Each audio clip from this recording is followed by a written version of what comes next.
নমস্কার, আমি পায়েল। আপনারা দেখছেন বর্তমান নিউজ টিভি।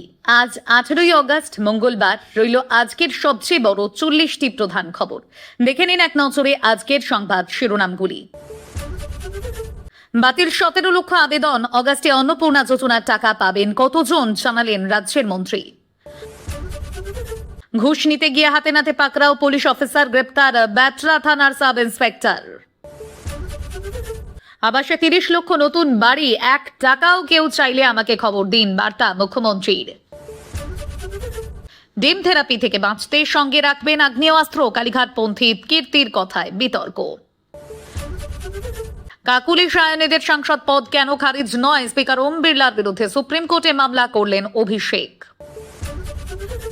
বাবার মৃত্যুতে টাকা নয়, ভালো স্কুল আর বিচারের দাবি কর্মীর, 10 দিন সময় না হলে ডিএম অফিস ঘেরাও করবে সিজেপি। কলকাতার পর পুরুলিয়া, মিড ডে মিলের দায়িত্বে ইসকন, রাঁধুনিরা কাজ হারাবেন কি, জানালেন শুভেন্দু। তারাপীঠের অগ্নিকাণ্ডের 7 পুণ্যার্থীর মৃত্যু, শোকাহত প্রধানমন্ত্রী, গাফিলতি নিয়ে কড়া হুঁশিয়ারি মুখ্যমন্ত্রীর। প্রয়াত আশিসের ঘরে ফরেন্সিক দল, প্রাক্তন মন্ত্রীর বাড়ি গিয়ে পরিবারের পাশে থাকার বার্তা বিজেপির প্রতিনিধি দলের। অন্নপূর্ণা যোজনা প্রাথমিক পর্যায়ে খারিজ, 17 লক্ষের নাম, কারণ ব্যাখ্যা করল সরকার, ফের আবেদনও করা যাবে। বিজেপির কেন্দ্রীয় পদাধিকারী তালিকায় পশ্চিমবঙ্গের 2 মুখ, মধুছন্দা মনোজের হাত ধরে ফিরে এলো হাতছাড়া হওয়া গুরুত্ব। মুখ্যমন্ত্রী হিসেবে 10-এ 10 পেতে চান, 9 পেলেও ব্যর্থতা মেনে নেবেন, সরকারের 100 দিন পূর্তিতে নির্ঘোষ শুভেন্দু। ঝাড়খণ্ডে ছাত্র বিক্ষোভ, 3 সপ্তাহ পর আন্দোলনকারীদের দাবি মানল সরকার, বাতিল নিয়োগ পরীক্ষা। আল্লাহ ছাড়া কারো ইবাদত করব না, বন্দে মাতারাম বিতর্কে মুখ খুলে বিস্ফোরক মন্তব্য কংগ্রেস সাংসদ ইমরান মাসুদের। তারাপীঠের হোটেলে অগ্নিকাণ্ডে মৃতদের পরিবারকে 9 লক্ষ টাকা আর্থিক সাহায্যের ঘোষণা শুভেন্দুর। ইন্দাসে খুন শেখ মাফিক, কাগজপত্র নিয়ে এসো, আরশোলা সমর্থক ছেলেকে ফোন মমতার। হাতে নাতে গ্রেপ্তার ব্যাটরা থানার এসআই, খপ করে ধরেছি ঘুষখোরদের, করা বার্তা মুখ্যমন্ত্রীর। ডিম মারবে, পিস্তলের লাইসেন্স নিচ্ছি, তৃণমূলের কীর্তির হুঁশিয়ারি দিয়ে ব্যাখ্যা দিলেন আত্মরক্ষার অধিকার সকলের। মাস 2 বাদেই 26 গিল্ডের নির্বাচন, টলিউডের নর্দমা সাফ করার হুঁশিয়ারি মিঠুনের। 15ই অগস্টের আগেই পাকড়াও 200-র বেশি জঙ্গি, নাশকতার ছক কষছিল ভাট্টি নেটওয়ার্ক, ভেস্তে দিয়েছি দাবি শাহের। সরকারের 100 দিনে গিফট অমিত মেটালিক্স, পুরুলিয়ায় 4000 কোটির কারখানার শিলান্যাস শুভেন্দুর। জন্মেছিলেন বিকেল 4টেই, জন্মদিনে একই সময় নিজেকে শেষ করে দিলেন 17 পূর্ণ করা তরুণ, চাঞ্চল্য হাবড়ায়। ব্যাংকক থেকে প্রায় 1.5 কোটি টাকার সোনা নিয়ে কলকাতায় বিমানবন্দরে আটক 2 যাত্রী, 1 মাসে দ্বিতীয় কাণ্ড। নিতিনের নেতৃত্বে নয়া টিম, স্মৃতি বসুন্ধরার কামব্যাক, বিজেপির কেন্দ্রীয় সংগঠনে বাংলার 2 মুখ। স্লিপার সেল তৈরির ছক, এবার তপসিয়া থেকে গ্রেপ্তার আইএসআই এজেন্ট রানার সহযোগী ইমরান হোসেন। তোলাবাজির অভিযোগে বিধায়কদের করা বার্তা শ্রমিকের, 20-30 জন গেলেও সরকার পড়বে না। শিবের মাথায় জল ঢেলে ফেরার পথে বাসের ধাক্কা, মুর্শিদাবাদে মৃত্যু 1, গঙ্গায় নেমে নিখোঁজ কিশোর। জলমগ্ন পরিস্থিতি নিয়ে নবান্নের নজরে 4 জেলা, 2 মেদিনীপুরে সিনিয়র অফিসারদের টিম, জরুরি বৈঠকে মুখ্য সচিব। 75,000 টাকা পর্যন্ত কৃষি ঋণ মকুব, কৃষকদের জন্য বিরাট উপহার মুখ্যমন্ত্রী বিজয়ের। আয়ুষ্মান ভারতে বিনামূল্যে লিগামেন্ট অপারেশন, কৃষ্ণনগরে মুখ্যমন্ত্রীকে ধন্যবাদ রোগীর। কলকাতা ছাড়িয়ে কোন পথে নিম্নচাপ, মঙ্গলবারও দক্ষিণের 6 জেলায় ভারী বৃষ্টি, শহরে বজ্রপাত, ঝোড়ো হাওয়ার সতর্কবার্তা। পক্সো আইন লঙ্ঘন, সমাজ মাধ্যম জুড়ে শিশু নিগ্রহের কন্টেন্ট, কেন্দ্রের জবাব তলব সুপ্রিম কোর্টের। আপনাদের কাছে ছোট্ট একটি অনুরোধ রইল, আমরা প্রতিদিন চেষ্টা করি আপনাদের জন্য সঠিক, সংক্ষিপ্ত এবং নিরপেক্ষ খবর পৌঁছে দিতে। আমাদের এই চেষ্টাকে যদি আপনাদের ভালো লেগে থাকে তাহলে দয়া করে একটি লাইক দিন এবং চ্যানেলটিকে সাবস্ক্রাইব করে পাশে থাকার বার্তা দিন। এবার এক এক করে দেখে নেব বিস্তারিত খবর। রাজ্যে অন্নপূর্ণা যোজনার টাকা দেওয়া ফের শুরু হয়েছে। সোমবার নবান্নে এ নিয়ে সাংবাদিক বৈঠক করেন স্বাস্থ্য প্রতিমন্ত্রী সুমনা সরকার, তথ্য ও সংস্কৃতি প্রতিমন্ত্রী পূর্ণিমা চক্রবর্তী এবং নারী ও শিশু কল্যাণ দপ্তরের সচিব মৌমিতা গোদারা। বৈঠকে জানানো হয়েছে আগামী 20 অগস্টের মধ্যে 1,45,00,000 উপভোক্তার অ্যাকাউন্টে মোট 4,350 কোটি টাকা পৌঁছে যাবে। সেই সঙ্গে এও জানানো হয়েছে প্রাথমিক পর্যায়ে যাচাই করা 1,62,00,000 আবেদনের মধ্যে প্রায় 17 লক্ষ আবেদন বাতিল করা হয়েছে। বাদ পড়ার কারণ প্রধান আধার কার্ডের সঙ্গে ব্যাংক অ্যাকাউন্টের সংযোগ না থাকা। প্রায় 10 লক্ষ আবেদন এই একটি কারণেই বাতিল হয়েছে। এছাড়া সরকারি চাকরিজীবী হওয়া, আয়কর দেওয়া, পারিবারিক বার্ষিক আয় 12 লক্ষ টাকার বেশি হওয়া অথবা 10,000 টাকার বেশি মাসিক আয় থাকায় অনেকেই বাদ পড়েছেন। পুর নিগম এলাকায় 50 ডেসিমেলের বেশি জমি থাকলেও আবেদন খারিজ করা হয়েছে, যদিও গ্রামীণ এলাকায় জমির এই নিয়মে ছাড় রয়েছে। সমস্যা সমাধানে বিডিওদের নির্দেশ দেওয়া হয়েছে ব্যাংকের সঙ্গে কথা বলে এলাকায় বিশেষ শিবির করতে। বাদ পড়া আবেদনকারীরা 20 অগস্ট থেকে নির্দিষ্ট পোর্টালে সোশ্যাল রেজিস্টার অপশনে গিয়ে পুনরায় আবেদন বা অভিযোগ জানাতে পারবেন। জেলা শাসক স্তরে দ্বিতীয়বার নথি যাচাইয়ের ত্রুটি না মিললে টাকা মিলবে। আর 11 থেকে 31 জুলাইয়ের মধ্যে যারা আবেদন করেছেন 30 সেপ্টেম্বরের মধ্যে নথি যাচাই শেষে তারা টাকা পাবেন। সম্পূর্ণ নতুন আবেদনকারীরা 30 সেপ্টেম্বরের পরেই সুযোগ পাবেন। ঘুষের রং গোলাপি বধূ নির্যাতনের মামলা চাপা দিতে অভিযুক্তের কাছ থেকে টাকা দাবি করেছিলেন। সেই টাকা নেওয়ার সময় হাতে নাতে ধরা পড়লেন হাওড়া জেলার ব্যাটরা থানার সাব ইন্সপেক্টর SI সুব্রত সরকার। সোমবার অ্যান্টি করাপশন ব্যুরোর আধিকারিকেরা তাকে গ্রেপ্তার করেছে। পুলিশ সূত্রে খবর, অভিযুক্ত পুলিশ কর্মীর নাম সুব্রত সরকার। তিনি 15,000 টাকা ঘুষ নেওয়ার সময় ধরা পড়েন। গত 1 অগস্ট হাওড়ার কৈলাস দাস লেনের বাসিন্দা পূজা রুই দাস ব্যাটরা থানায় অভিযোগ করেন। অভিযুক্ত তার স্বামী অভিজিৎ রুই দাস গার্হস্থ্য হিংসার অভিযোগ এনেছিলেন ওই মহিলা। তার দাবি, শ্বশুরবাড়িতে স্বামীর কাছে দিনের পর দিন শারীরিক এবং মানসিক নির্যাতনের শিকার হচ্ছেন তিনি। অভিজিতের বাড়ি হুগলির জাঙ্গিপাড়ায়। মামলা তদন্তকারী অফিসার সুব্রত তাকে থানায় ডেকে পাঠান। অভিজিতের অভিযোগ, থানায় ডেকে ওই SI তার কাছ থেকে নগদ 15,000 টাকা ঘুষ চান। তিনি অ্যান্টি করাপশন ব্যুরোর টোল ফ্রি নাম্বারে ফোন করে ওই পুলিশ কর্মীর বিরুদ্ধে অভিযোগ করেন। তার প্রেক্ষিতে দুর্নীতি দমন দপ্তরের আধিকারিকেরা টোপ ফেলেন। তারা অভিজিৎকে বলেন পুলিশ কর্মীর দাবি মতো টাকা দিতে আরও কি করতে হবে সংক্ষেপে বলে দেওয়া হয় তাকে। ঘটনাক্রমে বিশেষ রাসায়নিক লাগানো টাকা নিয়ে সোমবার থানায় হাজির হন অভিজিৎ। মামলা চেপে দেওয়ার নাম করে SI ওই টাকা নিয়েছিলেন। তিনি বুঝতে পারেননি যে টাকায় রাসায়নিক লাগানো রয়েছে। কিছুক্ষণের মধ্যেই ওই থানায় পৌঁছে যান দুর্নীতি দমন শাখার আধিকারিকেরা। অভিজিৎ প্রথমে ঘুষ নেবার কথা অস্বীকার করেন বলে খবর। তখন তাকে জল দিয়ে হাত ধুতে বলেন দুর্নীতি দমন শাখার আধিকারিকরা। হাত ধুতে গিয়ে চক্ষু চরক গাছ সুব্রতর। পুলিশ কর্মী হাতে জল দিতেই দেখেন গোলাপি রং। তদন্তকারীরা জানান ঘুষ হিসেবে যে টাকা তিনি নিয়েছেন সেই নোটে রাসায়নিক ছিল। তার রং SI এর হাতে। অতঃপর গ্রেপ্তার হন তিনি। রাজ্য পুলিশের দুর্নীতি দমন শাখার আধিকারিকেরা জানিয়েছেন দুর্নীতিগ্রস্তদের ধরতে এমন নানা অভিযান জারি রাখা হবে।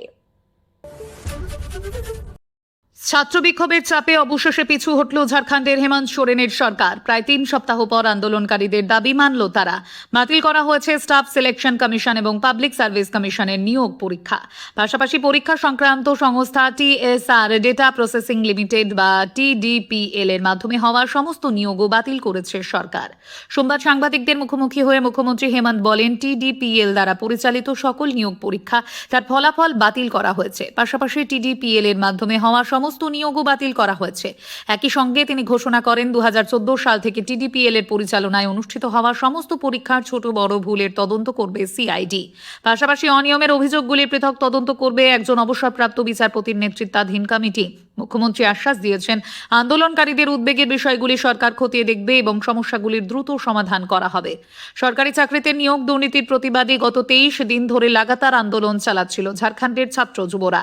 অনেকে আবার অনশনেও বসেছিলেন। রাজধানীর রাঁচির জয়পাল সিং মুন্ডা স্টেডিয়ামে JSSC রিফর্মস মঞ্চ লাগাতার বিক্ষোভ প্রদর্শন করেছিলেন তারা। শুধু তাই নয়, আন্দোলন দমাতে বল প্রয়োগ করে পুলিশ, কিন্তু তার সত্ত্বেও পিছু হটেনি তারা। তাদের মূল দাবি ছিল নিয়োগ প্রক্রিয়ায় স্বচ্ছতা, দুর্নীতির অভিযোগ ওঠা পরীক্ষাগুলি বাতিল, CBI অথবা ঝাড়খণ্ডের বাইরে অবসরপ্রাপ্ত বিচারপতিদের নিয়ে গঠিত প্যানেলকে দিয়ে নিরপেক্ষ তদন্ত করানো। অবশেষে তাদের দাবি মানল সরকার। তবে সূত্রের খবর, CBI তদন্তের দাবিতে এখনো অনড় আন্দোলনকারীরা। বাঁকুড়ার ইন্দাসে ককরোচ জনতা পার্টি সিজেপির সমর্থক শেখ আব্দুল হাফিজের বাবাকে পিটিয়ে খুনের অভিযোগ উঠেছে। সোমবার 17 আগস্ট মৃত শেখ মোহাম্মদ মাফিকের পরিবারের সঙ্গে দেখা করেন সিজেপি নেতা আশুতোষ রাঙ্কা। এদিন তাকে দেখেই কান্নায় ভেঙে পড়েন আব্দুলের বাড়ির লোকজন। তাদের দাবি আব্দুল ককরোচের সমর্থক বলে তার বাবাকে পিটিয়ে খুন করা হয়েছে। এরপর আব্দুলের পরিবারকে আর্থিক সাহায্যের কথা বলেন সিজেপি নেতা, কিন্তু আব্দুল টাকা চান না, তিনি বদলে বাবার নামে একটি স্কুল চান। জানা গিয়েছে গত 19 জুলাই নিট কেলেঙ্কারির প্রতিবাদে দিল্লি গিয়েছিলেন আব্দুল। ককরোচদের সঙ্গে তিনিও ধর্নায় বসেছিলেন। 25 জুলাই এর পর সেখান থেকে বাঁকুড়ার বাড়িতে ফেরেন তিনি। অভিযোগের পর থেকেই তিনি এবং তার পরিবারকে হুমকির মুখে পড়তে হচ্ছিল। গত 12 আগস্ট দেশ জুড়ে স্কুল ঠিক করো কর্মসূচি ঘোষণা করে সিজেপি। সেই কর্মসূচিকে কেন্দ্র করেই তিনি নিজের এলাকার একটি স্কুলে পানীয় জলের ব্যবস্থা, পর্যাপ্ত আলোর ব্যবস্থা সহ বিভিন্ন বিষয় নিয়ে স্কুলের প্রধান শিক্ষকের সঙ্গে আলোচনা করেন।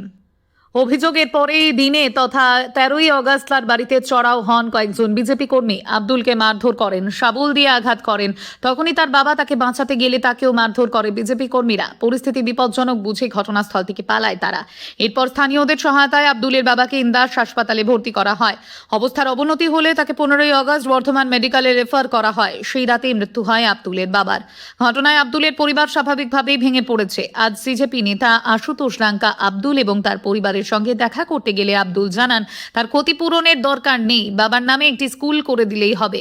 এদিকে শেখ আব্দুলকে এদিন ফোন করেছিলেন প্রাক্তন মুখ্যমন্ত্রী মমতা বন্দ্যোপাধ্যায়। তার পাশে রয়েছেন বলে আশ্বাস দিয়েছেন মমতা। ফোন পেয়ে মমতা বন্দ্যোপাধ্যায়ের সঙ্গে কথা হয় আব্দুল হাফিজের পরিবারের। তৃণমূল নেত্রী বলেন, এটা আমাদের কর্তব্য পাশে থাকার। রাজ্য প্রশাসন থেকে শাসক দলের সর্বোচ্চ নেতা যতই নিষেধ করুন, দুর্নীতিগ্রস্ত নেতাদের উপর ডিম থেরাপি চলছেই। প্রকাশ্যে তাদের দেখলে ডিম ছুড়ছেন উত্তেজিত জনতা। এই ডিম হামলার সবচেয়ে বেশি শিকার তৃণমূল।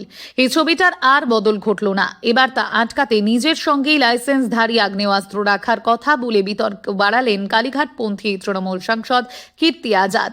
তার কথায় স্কুলে ডিম দেওয়া বন্ধ করে দিল আর এখন লোককে ডিম মারছে। আমরাও নিজের সুরক্ষার জন্য পিস্তলের লাইসেন্স নিচ্ছি, আমাদেরও নিজেদের আত্মরক্ষার অধিকার আছে।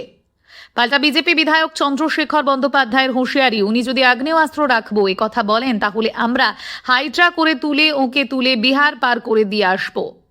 রাজ্যে পালা বদলের পর থেকেই দুর্নীতিগ্রস্ত নেতাদের ওপর জনরোষ আছড়ে পড়েছে, আর তার বহিঃপ্রকাশ ঘটেছে ডিম থেরাপির মাধ্যমে।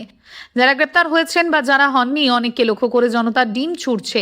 এর শিকার বেশি হয়েছেন কালীঘাট তৃণমূলের জনপ্রতিনিধিরা। সৌগত রায়, মহুয়া মৈত্র, কুণাল ঘোষেদের ডিম হামলার মুখে পড়তে হয়েছে।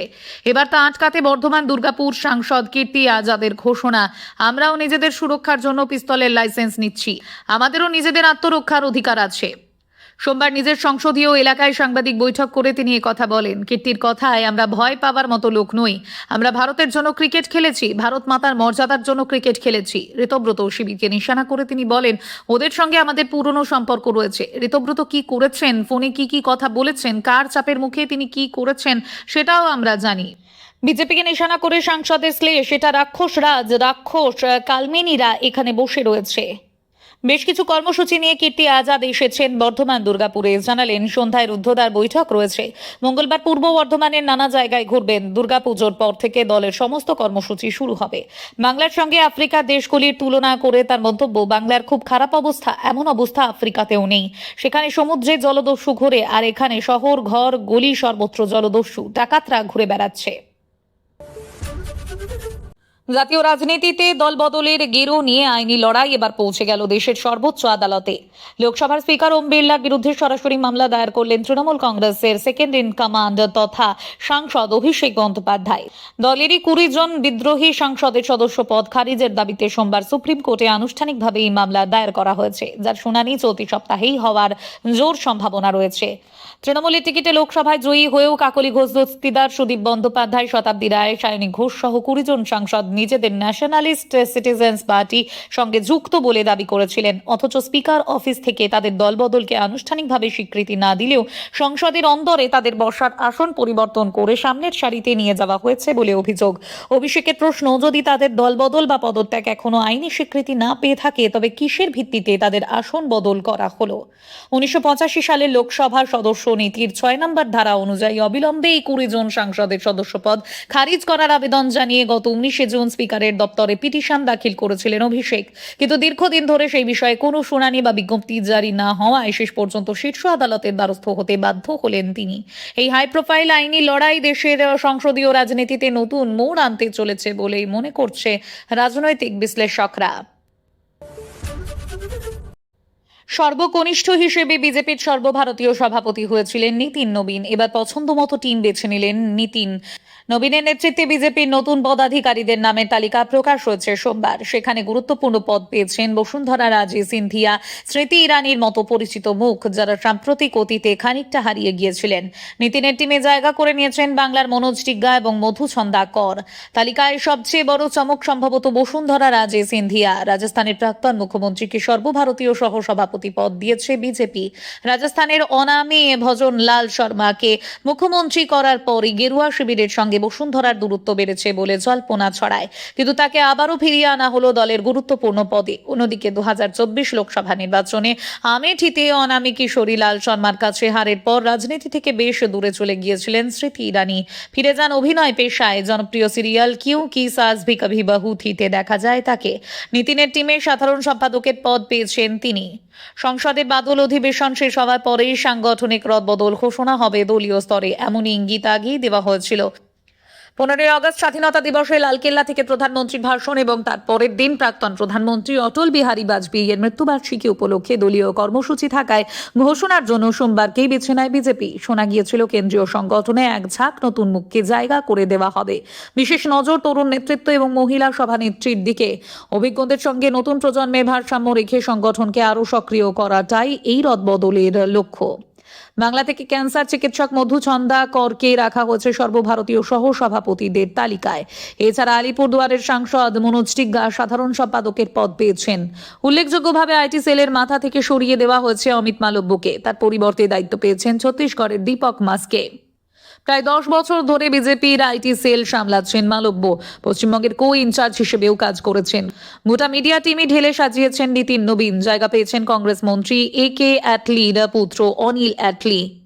ফেরানো হয়েছে আরএসএস নেতা রাম মাধবকেও। পরিবর্তনের ভিড়ে জায়গা করে রেখেছেন সুনীল বানসাল, বিএল সন্তোষরা। এই ছিল আজকের কিছু গুরুত্বপূর্ণ আপডেট। আরও নতুন খবর ও বিশ্লেষণ নিয়ে খুব শিগগিরই আবার হাজির হব। ততক্ষণ সুস্থ থাকুন, ভালো থাকুন। আপনারা দেখছিলেন বর্তমান নিউজ টিভি। ধন্যবাদ।